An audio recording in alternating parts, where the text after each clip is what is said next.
بسم الله والصلاة والسلام على رسول الله. السلام عليكم، واش راكم؟ ان شاء الله تكونوا بخير ومهنيين يا رب العالمين. الوصفه تاعنا تاع نهار اليوم راح تكون وصفه صحيه بزاف بزاف بنينه لعشاق الباذنجان. جبت لكم قراطه ولا محشي باذنجان، سميوها كيما حبيتوا، يجي بزاف بنين. قلت لكم صحي هذا الباذنجان كما راكم تشوفوا فيه، ما قليناه ما والو، نطيبوه غير في الكوشه وشوفوا كيفاش يجي ما شاء الله. والبنه ما نحكي لكمش، يعني بزاف بنين. انا الحشوه راح نعطيكم الحشو اللي استعملته انا، وراح نقول لكم شنو هي الحشوات الاقتصاديه اللي تقدروا تبدلوها به. واش نسحقوا البنات؟ نسحقوا كميه من الباذنجان.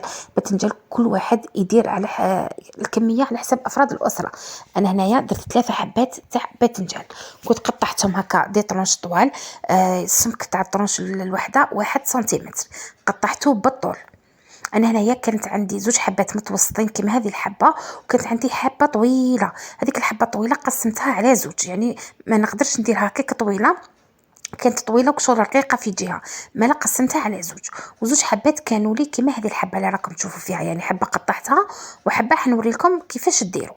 نجو نحو هذاك الراس وهذاك تاع اللي يكون في الباذنجان، هذاك الاخضر من الفوق، ونحو لها ثانيك هذاك الجزء اللي يكون هكا من تحت، نحوها ونجو نقطعوها هكا بالطول 1 سنتيمتر. ومن الأحسن تجيبوا موس يكون قاطع. وثاني كشتو الباذنجان تجيب بومبي، هذيك الجهات اللي تكون بومبي فيهم نحوهم هكاك شغل. رجعوها شغل مستقيمه باش كي تقطعوا هذيك الطرونش وتحطوها في السنيوه تتحط لكم كامل، ما تجيكمش شغل كيما البابور ولا هكا شغل خارجه مقعره، شغل خارجه شويه ومنا ما طيب لكمش.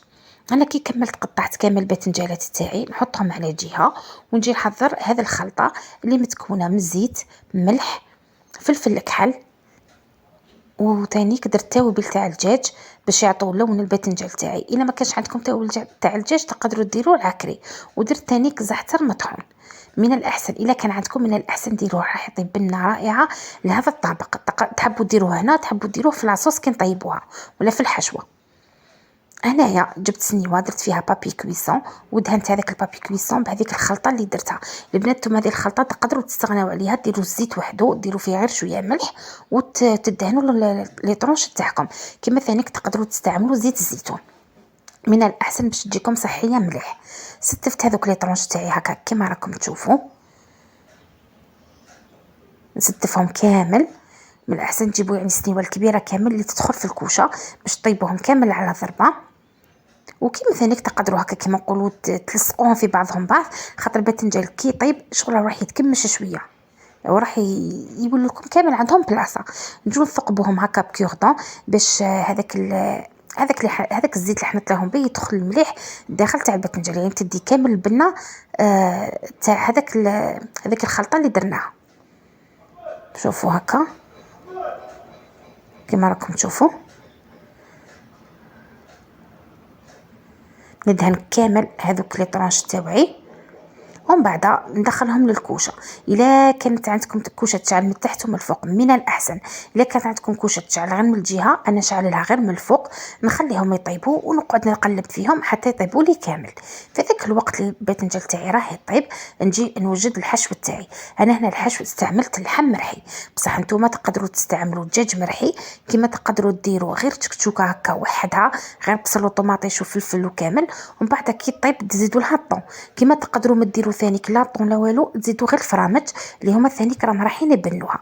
انا الحشو كيما حبيتو، انا درت الزيت، درت اللحم مرحي، درت بصل مقطع صغير، درت فلفل اخضر، انا اختياري الفلفل، درت قزبر مرحي، درت كمون، يعني الكمون يعطيها بنه شابه، درت توابل هذوك تاع الدجاج ثاني. الا ما عندكمش تقدروا تستغناو عليهم، فلفل كحل والزنجبيل ولا سكنجبيل مرحي وشويه تاع فلفل عكري. نعاود لكم التوابل، درت ملح، فلفل كحل، قزبر مرحي، كمون، وثانيك زنجبيل، توابل تاع الدجاج والفلفل العكري، ونحطها فوق النار هكا تتقلى عليه هذاك اللحم يتقلى عليه. هنا الا كان عندكم فلفل الوان احمر هذاك الاصفر ولا ديروا، ما كانش عندكم ثاني تقدروا كاع ما ديروش. نخلو هذاك الحشو تاعي هكا يطيب. كي نشوفوه ذبال لنا نجو نزيدوا له هذوك 2 حبات تاع طوماطيش اللي كنا رابيناهم، ومغرفه صغيره تاع طوماطيش تاع الباطه، ونزيدوا لهم نص كاس تاع ماء هكا باش يعني هذاك اللحم يطيب لنا. ولا درتو نتوما غير تشكشوكه وحدها ما تزيدوش الماء، خاطر الطوماطيش راح تطلق الماء تاعها وطيب لنا هذيك التشكشوكه. كي تولي هكا تنشف لنا نطفيو عليها. وشوفوا هذوك لي طرونش تاعي كيفاش طابولي، شوفوا طابو كانهم تقولشي مقليين. وجبت انا كل وحده حطيتها مع اختها هكا كما راكم تشوفوا قبل ما نحشيهم. وجدت هكا فرماج، جبت فرماج رابي، وجبت كان عندي فرماج تاع السندويتشات، ماشي لازم ديروه، الا كان عندكم ديروه، ما كانش عندكم تقدروا تستغناو عليه. انا راكم عارفين الفرماج هو يزيد لنا بنا في هذو الاطباق تاعنا، على هذاك استعملته. ثاني كما تقدروا طيبوا بيشاميل تكون ثقيله، تديروا مغرفه بيشاميل فوق اللحم تاعكم.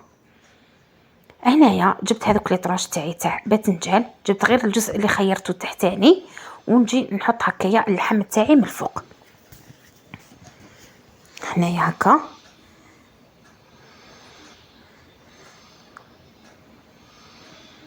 شوفوا نحط كامل هذاك الحشو تاعي تاع اللحم. ولا قلت لكم تقدروا ديروا دجاج مرحي، كما تقدروا ديروا تشكشوكه مع الطون، كما تقدروا ديروا تشكشوكه وحدها، بصح لازم ديروا زعما فرماج باش يبننا، كل واحد ومقدوره. المهم هو باذنجان وحده ابنين. ندير هذوك اللحم تاعي، بعد حطيت هذوك لي طرونش تاع الجبن تاع السندويتشات، وزدت غطيتهم بطرونش تاع باذنجان من الفوق. والباذنجان ديروها محكوسه الجهه، يا اخي شتو باذنجان تجي فيها جهه عريضه وجهه رقيقه، يعني نتوما من تحت حطوا جهه، حطوا وحده، ومن بعد الفوقانيه عكسوها. ونزيد فوق الطرونش الفوقانيه نزيد ندير اللحم مرحي وفرماج رابي. هنا الا كانت عندكم كميه كبيره من باذنجان تقدروا تزيدوا طرونش واحده اخرى تاع باذنجان فوق هذا اللحم، ومن بعد ديروا قباله فرماج مرحي، فرماج مرابي عفوا، ما ديروش الحشو، يعني واحد يدي حبه يشبع. شوفوا انا كملت كامل الحبات تاعي هكا كما راكم تشوفوا. دوك ندخلهم للكوشه تكون شاعله غير من الفوق باش يتقراطي ناولي ويذوب لي هذاك الفرماج. انا هنايا كي ذاب لي الفرماج بان لي بلي قليل، عاودت رابيت وعاود زدت درت له من الفوق وعاود دخلتهم للكوشه، خليت هذاك الفرماج حتى ذاب لي. وشوفوا النتيجه اللي تحصلت عليها، شوفوا جاتني يعني وصفه ولا اروع. والبنه صدقوني بزاف بزاف بنين، قلت لكم سورتو اللي يحب الباذنجان راح تعجبوا بزاف هذا الوصفه. وقلت ولا كانت ثاني عندكم بيشاميل زيدوا لها من الفوق، ما ديروش جبن المبشور، ديروا بيشاميل ومن بعد باش ديروا الفرماج. وشوفوا هكا كي نقطعوها، يعني تشوفوها راهي ما شاء الله من الداخل، دوك تشوفوها من الداخل، شوفوا كيفاش جات، تجيكم بزاف هايله. نتمنى حبيباتي أن الوصفة عجبتكم، خبوها إن شاء الله للشهر الكريم، وإلى الملتقى، مع السلامة.